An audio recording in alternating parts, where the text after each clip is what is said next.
No 360 estão os economistas Susana Peralta e Pedro Brinca. Bem-vindos, boa noite. Susana, começo por ti e por perguntar. Novo aumento, já era previsto, já foi anunciado que isso vai acontecer outra vez em março. Quando é que o BCE vai tirar o pé do acelerador para as famílias portuguesas terem um pouco de alívio? Sim, olá, boa noite e também queria dizer boa noite ao Pedro. Nós não sabemos quando é que o BCE vai tirar o pé do acelerador, peço desculpa, quando é que vai desacelerar, como é evidente. Isso vai também depender da própria resposta da economia, não só do lado da inflação, como do lado das outras variáveis que vão dizer se a economia está ou não está a aguentar este choque, as economias europeias. E não nos podemos esquecer que isto não são só as famílias portuguesas, a economia portuguesa é um bocadinho muito pequenino da economia da zona euro e as economias estão em posições muito assimétricas e o Banco Central Europeu tem de fazer face a isso e nós temos taxas de inflação na zona euro, por exemplo, nos países bálticos, muitíssimo mais elevadas do que aquelas que temos, que estão a bater nos 20%, mais ou menos, do que praticamente o dobro, ou mais do dobro até chegou a estar relativamente à nossa. E, portanto, o BCE não vai estar, não vale a pena nós termos ilusões que o BCE vai estar a decidir a sua política de taxa de juros com base na situação das famílias portuguesas. Vai ter que jogar um bocadinho, não devia, atenção, ou seja, se a nossa Constituição Europeia fosse ideal, o Banco Central Europeu não tinha que estar preocupado com estas assimetrias, tínhamos uma política de transferências ao nível europeu que pudesse fazer esse equilíbrio entre as várias posições assimétricas dos países sem a política monetária estar a fazer esse trabalho, mas na prática, como nós sabemos que isto acontece, é que o Banco Central Europeu vai ter que estar a fazer este jogo difícil entre controlar a inflação em países que estão com taxas de inflação muitíssimo mais elevadas e, obviamente, não deixar numa situação completamente periclitante as economias mais endividadas da União Europeia e, desse ponto de vista, por exemplo, a Itália está muito pior do que Portugal. Mas Portugal, e centrando a questão das famílias portuguesas por uma questão de proximidade, tem aqui um problema acrescido que é o custo que é hoje o acesso à habitação e estas contínuas subidas de taxas de juros. Daí ser ainda um esforço maior. Sim, isto quer dizer, portanto, o preço atual da habitação combinado com o aumento das taxas de juros, o que quer dizer na prática é que as pessoas que não têm a habitação própria vão ter mais dificuldade em chegar à habitação própria por causa desses dois efeitos combinados.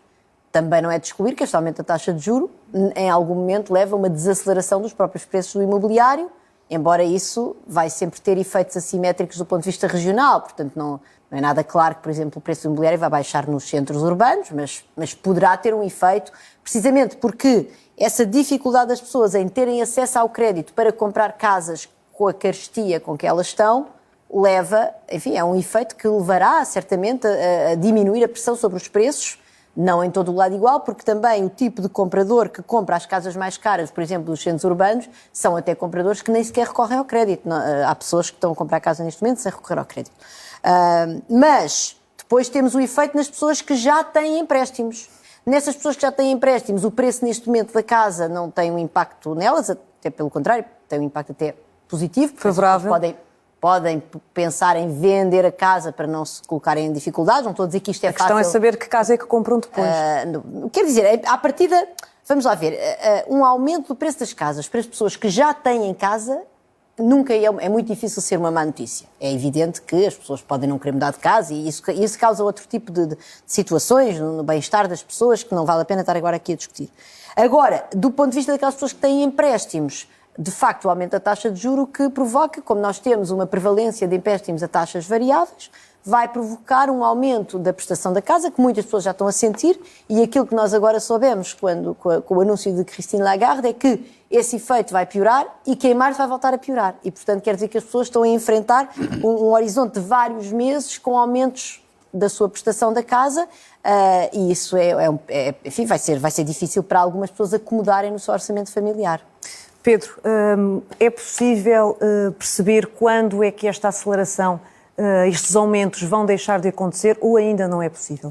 Bem, existe um conjunto de expectativas dos analistas e dos mercados financeiros relativamente à trajetória destas taxas de juros. As previsões são precisamente que haverá uma subida contínua até cerca de 3,25 da taxa de juros, que será atingida provavelmente em junho e depois a partir de julho uma descida de 0,25 ou de 25 pontos base e uma estabilização nos 3% até ao fim do verão. Porque em julho elas começaram a subir. Exatamente, o ano passado. Este é o cenário central da maioria dos analistas, mas tudo isto tem à sua volta um elevadíssimo grau de incerteza. O Banco Central Europeu anunciou hoje que irá aumentar a taxa de juros em 50 pontos base a partir de 8 de fevereiro e manifestou a sua intenção em o fazer em março, citando, por um lado, pressões sobre a inflação subjacente, ou seja, a inflação menos a energia e os bens alimentares, citou a questão do controle das expectativas, tem medo que, de facto, os agentes comecem a achar que a inflação veio para ficar e ao incorporarem essa ideia nas suas decisões do dia-a-dia, acabem por contribuir eles próprios para a inflação se tornar mais persistente e um problema maior, e nesse sentido o Banco Central Europeu está a fazer a única coisa que pode fazer, que é passar a mensagem que é sério no combate à inflação. Claro que, alterando-se a realidade, tudo se altera. Eu lembro-me, em março de 2020, a Christine Lagarde veio a Terreiro, foi 12 de março de 2020, Christine Lagarde veio a Terreiro dizer que não iria ter nenhuma atenção especial à pandemia, que não era um fenómeno eminentemente no domínio dos bancos centrais, e em reação a isso foi que tudo o que era mercado de dívida pública, os juros explodiram, e 6 dias depois, lá volta Christine Lagarde a fazer uma conferência de imprensa a dizer que, afinal, não é bem assim, e trouxe o Pandemic Emergency Purchasing Program, que foi um programa de compra de dívida que era 6 vezes superior àquele que estava em vigor na altura. Deixa-me perguntar, se o objetivo é ter uma taxa de inflação nos 2%, isso é que é... Médio prazo. Isso é que é o ideal, e ela está agora, na média, a rondar os 8% na União Europeia. Isto quer dizer que estes aumentos das taxas de juros irão muito para além de março? Depende da trajetória da inflação. Depende muito da trajetória da inflação. Mas ela poderá cair 2 pontos percentuais de um mês para o outro? Eu sou mais otimista do que a média relativamente à inflação, se calhar por ser novo e ainda vir dos livros da escola e olhar para os fatores que determinam a inflação e não ver nenhum no médio prazo, nos próximos meses, e então se calhar sou mais otimista que a generalidade dos analistas relativamente à queda da inflação, mas... Quer dizer, tudo depende da queda da inflação. Veja que, obviamente, aqui há questões de sazonalidade, mas o nível geral de preços do mês passado para este mês caiu. Houve deflação do mês passado para janeiro. Claro que é bom lembrar... Continuam elevados. Não, sim, mas caiu. Ou seja, a inflação foi negativa.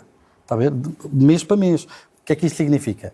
Significa um pouco, é preciso ter cuidado por causa da questão da sazonalidade, porque há alturas do ano que os preços, sistematicamente, por exemplo, no verão, em julho, os preços costumam cair um bocadinho mais do que o normal, é preciso ter algum cuidado com isso. Mas estas taxas de inflação que nós estamos a observar são taxas de inflação homólogas, são comparações de preços hoje, níveis de preços. Em relação ao ano anterior. Em relação a um ano atrás. E isto tem uma questão importante, que é, nós só agora é que estamos a começar a comparar níveis de preços em economia desconfinada, não é? com níveis de preços em economia também desconfinada em 2022. E janeiro de 2022 ainda foi um mês com algumas restrições.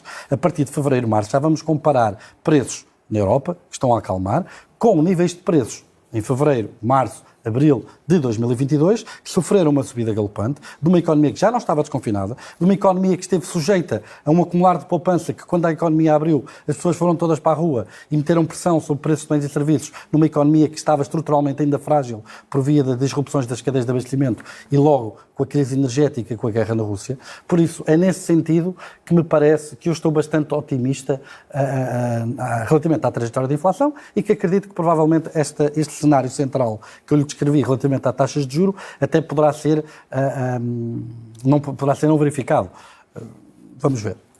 Susana, perguntar-te se também te revês neste otimismo e ainda se estas subidas afetam tão fortemente as famílias portuguesas, isso terá efeitos na economia dos países e neste caso falando da economia portuguesa?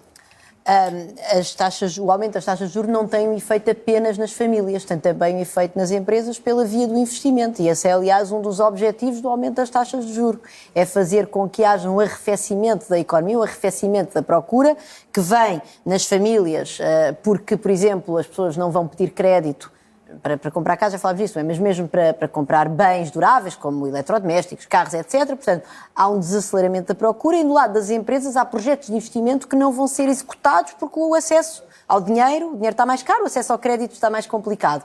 E quando há um projeto de investimento que não se realiza, isso quer dizer que a empresa não vai comprar matérias-primas, não vai contratar trabalhadores. Portanto, o mecanismo, vamos dizer, através do qual a taxa de juros controla a inflação, é esse mecanismo. Portanto, E é evidente que a expectativa do Banco Central ao aumentar as taxas de juro é que esses mecanismos funcionem na economia para arrefecer a procura, tanto do lado das famílias como do lado das empresas. Isso ainda não aconteceu. Isso nós agora ainda não aconteceu verdadeiramente, porque é aquilo também que o Pedro está a dizer, não é? Quer dizer, especialmente na economia portuguesa, a economia portuguesa atrasou-se a recuperar da crise Covid. Portanto, a generalidade das outras economias chegaram ao nível pré-Covid um ano antes da economia portuguesa. Portanto, o ano 2022 foi um ano de grande crescimento da economia portuguesa, não porque nós sejamos extraordinários, mas foi porque, de facto, nós recuperámos mais tarde da crise Covid. E isso também não tem nada, não há nenhum manicaísmo aqui, é porque nós somos uma economia muitíssimo dependente do turismo. Portanto, tudo isto não é nem mérito nem demérito do nosso governo. De facto, a crise Covid não caiu do céu e o problema de nós sermos dependentes do turismo, enfim, é o resultado de escolhas políticas, mas também da nossa geografia. Portanto, não estou aqui a criticar de maneira nenhuma ao governo, mas, de facto, nós vivemos um ano 2022 que foi um ano de extrema bonança na nossa economia, com taxas de crescimento nunca vistas, com o mercado de trabalho a evoluir de maneira muitíssimo positiva e, portanto, isso quer dizer que, vamos lá ver, nós estamos a viver em cenário de inflação há mais de um ano, mas vamos dizer assim de uma maneira mais visível, há um ano, e essa inflação teve a aterrar numa economia que estava com elevadas taxas de crescimento, com elevado crescimento do emprego e até crescimento salarial. Portanto, obviamente, sem desvalorizar margens quando a economia cresce em média, não cresce igual para toda a gente. Portanto, há pessoas que estão a levar com o choque da inflação de uma maneira muito dura e nós devíamos provavelmente estar a ajudar essas pessoas muito mais. Mas, quer dizer, do ponto de vista daquilo que é a média da economia, a nossa economia passou 2022 em muito boas condições para absorver este choque inflacionista e isso acabou. No sentido em que nós já recuperámos o nosso nível pré-Covid e não há nada no horizonte que nos diga que as nossas taxas de crescimento vão continuar, nem sequer isso são as previsões de nenhuma instituição, portanto, internacional ou nacional. Portanto, a nossa economia vai desacelerar. Se o choque inflacionista continua aí, apesar de aparentemente desacelerado mais recentemente, é evidente que agora vai doer mais. Agora, quanto não sei, não é? Não. Estes aumentos do BCE das taxas de juros começaram em julho, é o quinto aumento. A última vez que se atingiram valores deste género foi na crise financeira de 2008. Poderá haver a possibilidade de uma recessão? Poderá haver parecenças com o que aconteceu nessa altura ou não? Eu creio que não, e a razão pela qual eu digo isto tem a ver com duas coisas. A primeira é que hoje o sistema financeiro está muitíssimo mais capitalizado que o que estava em 2008. Aquilo que nós vimos durante a década de 2010 a 2020 foi uma tentativa muito grande por parte dos governos de capitalizar o sistema financeiro, às vezes até à custa da própria estabilidade das contas públicas. E tivemos uma crise da dívida soberana, em parte também devido a essa tentativa de salvar o sistema financeiro. Não é? Transformámos uma crise do sistema financeiro numa crise da dívida soberana na Europa. Mas o que é facto é que, até ao fim da década de 2010, aquilo que vimos foi taxas de juros bastante baixas, uma capitalização muito forte do sistema financeiro, um apertar das regras macroprudenciais e hoje os bancos estão quase que, entre aspas, a nadar em dinheiro. Ao ponto de que, com esta subida das taxas de juros, os bancos tendo os níveis de reservas que têm dentro dos bancos centrais, estamos a falar que neste momento pagamos 0,75% do PIB da zona euro só em juros aos bancos. Ou seja, os bancos centrais já começam a perder dinheiro e esta perda de dinheiro por parte dos bancos centrais são transferências que são cerca de 92 bilhões de euros, que é previsto para 2023. É uma massa monetária que não é transferida para os orçamentos dos países da zona euro, ou até pode ter que ser compensada via orçamento de Estado e impostos. Okay? Por isso é este ponto. Eu não estaria muito preocupado com o sistema financeiro neste momento, por essas razões que referi. Agora, do lado das famílias, há aqui fortíssimas razões de preocupação. Eu fiz aqui algumas simulações.